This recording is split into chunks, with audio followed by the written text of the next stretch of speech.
Hello दोस्तों, कैसे हैं आप सभी लोग। स्वागत है आप सभी का आपके अपने चैनल शॉर्ट हैंड बैनुस सर पर। तो आज की डिक्टेशन हमारी होने वाली है रामधारी गुप्ता खंड 1 से। तो अगर आप लोग अभी तक हमारे चैनल पर नए हो तो प्लीज़ हमारे चैनल को सब्सक्राइब कर दियो, वीडियो को लाइक करना मत भूलिएगा। ये डिक्टेशन आप सभी की हो रही है 80 WPM पर। स्पीड का फ्लैक्चुएशन होता रहेगा, इसलिए आप लोग घबराइएगा नहीं, डिक्टेशन पूरी लिखिएगा। असली डिक्टेशन स्टार्ट हुई अगले 5 सेकंड में। Ready, start.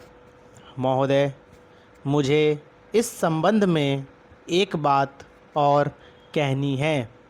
वह यह है कि मुझे मुख्य आयुक्त के भाषण के अनुसार यह आशा थी कि सरकार मज़दूरों की उन्नति के लिए, उत्थान के लिए, उद्योगों के विकास के लिए और गांवों की स्थिति सुधारने के लिए तकनीकी प्रशिक्षण देने का काम करेगी। लेकिन ऐसा ज्ञात होता है कि आर्थिक शक्ति सीमित होने के कारण इस ओर कार्यवाही करने की संभावना नहीं रही। फिर भी मुझे आशा ही नहीं अपितु पूर्ण विश्वास है कि भविष्य में हमारा मंत्रिमंडल इस ओर अवश्य अविलंब ध्यान देगा। इसी प्रकार से ग्रामीणों की अवस्था सुधारने के लिए सरकार घरेलू उद्योग धंधों को भी बढ़ाएगी, जो अभी तक नहीं के बराबर है। भारत की दृष्टि से कुटीर उद्योग बड़े उद्योगों की अपेक्षा अधिक लाभदायक हैं।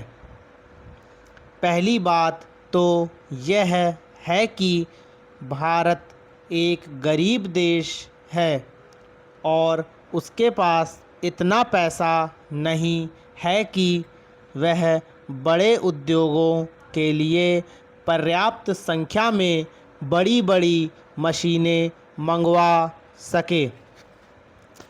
बड़े उद्योगों के लिए बहुत बड़ी बड़ी महंगी मशीनों की आवश्यकता होती है, जबकि कुटीर उद्योग छोटी छोटी और सस्ती मशीनों से चल जाते हैं। कुटीर उद्योगों के लिए ना तो बहुत बड़ी बड़ी इमारतें बनानी पड़ती हैं और ना ही बहुत महंगी मशीनों की आवश्यकता पड़ती है।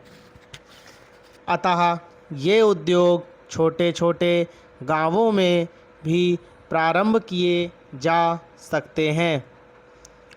कई उद्योग तो इतनी थोड़ी पूंजी से भी शुरू किए जा सकते हैं कि उतनी पूंजी प्रायः हर किसी व्यक्ति के पास होती ही है।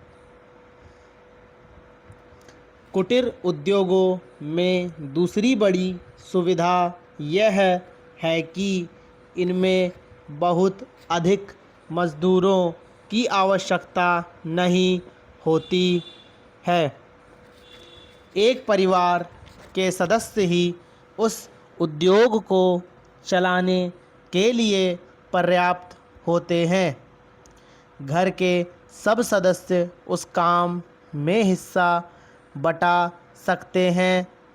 बड़े उद्योगों में प्रत्येक मजदूर को कोई विशेष कार्य सीखना होता है और उस काम में कुशलता प्राप्त करने में उसे काफ़ी समय लग जाता है। तीसरी चीज़ जो मैं आपके सामने रखना चाहूँगा वह यह है कि जो विचार और सुझाव आपके सामने प्रस्तुत किए गए हैं वे एक पवित्र, शुद्ध और जनता व प्रांत के हित को ध्यान में रखकर ही प्रस्तुत किए गए हैं और मुझे पूर्ण विश्वास है कि बिना किसी दलगत भावना के शिकार हुए आप उनकी जांच करेंगे और यदि वे जनहित की कसौटी पर खरे उतरे तो उन पर कार्रवाई करेंगे। धन्यवाद। अगर आपको डिक्टेशन अच्छी लगी तो प्लीज़ चैनल को लाइक करिए और चैनल को सब्सक्राइब करिए, वीडियो को लाइक करिए। धन्यवाद।